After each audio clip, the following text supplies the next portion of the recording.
I create labels throughout the year for seasonal items or for different celebrations. And so what I'm going to do is show you just a few techniques that you can do in PowerPoint. Most times PowerPoint is used for an electronic presentation. However, we're using this for editing purposes. First of all, I'm going to come to the Layout button, and we don't need these placeholders on the slide. So you can click on Layout and then click on Blank. Next, I'm going to insert a picture. I already had pictures I downloaded off the internet and put them in one common folder. I'm going to click on Insert, then Pictures. I already have the folder up, and these are the different graphics that I have found. I'm going to use this to put on some craft boxes as well as possibly some muslin bags that I have. So I'm going to choose this one. There's a lot of different ones, and I'll probably use most of these labels for different things. By double clicking on it, it places it in the document. It's in select mode. That's why you see the circles and squares around it. I'm just going to resize it. By placing my mouse pointer at the bottom right corner, I can resize width and height at the same time. If I just do the bottom middle one, it just does in that one direction. I've got this about the size I want.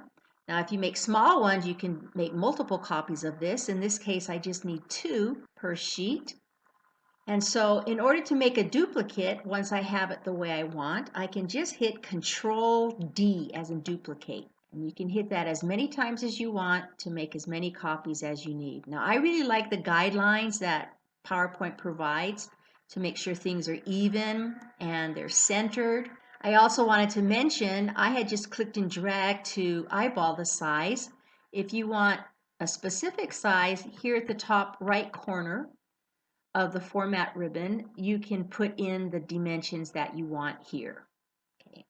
That's all there was to insert it, size it, and make a duplicate. Now this is ready to be printed off on sticky label paper, which I purchase on Amazon, but I get the box of 100. I put these on things such as bottles, craft boxes, paper bags, maybe even cards, and I'm able to easily create that. Now, another thing you could use these same labels for, or these graphic images, is you can also print this off on transfer paper to iron on to shirts or bags or other fabric items.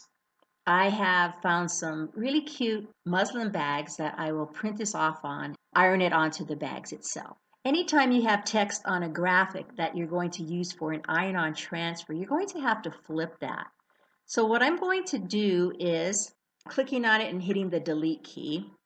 When I click on the graphic that's left, I'm placing my mouse pointer middle right circle, and I'm going to pretend that I'm turning a page. So just click, hold down your mouse button, keep it down, turn the page. See that?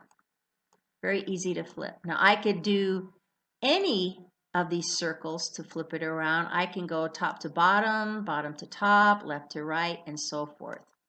So a lot of people find this out by mistake.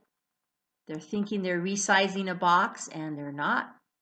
So watch what you're doing, watch your mouse pointer. So there I have it. I'm going to duplicate this again, just Control D. And there's my second one. When I do these on the smaller muslin bags, I can get at least 8 tiny ones per sheet when I do this. So now you're ready to go.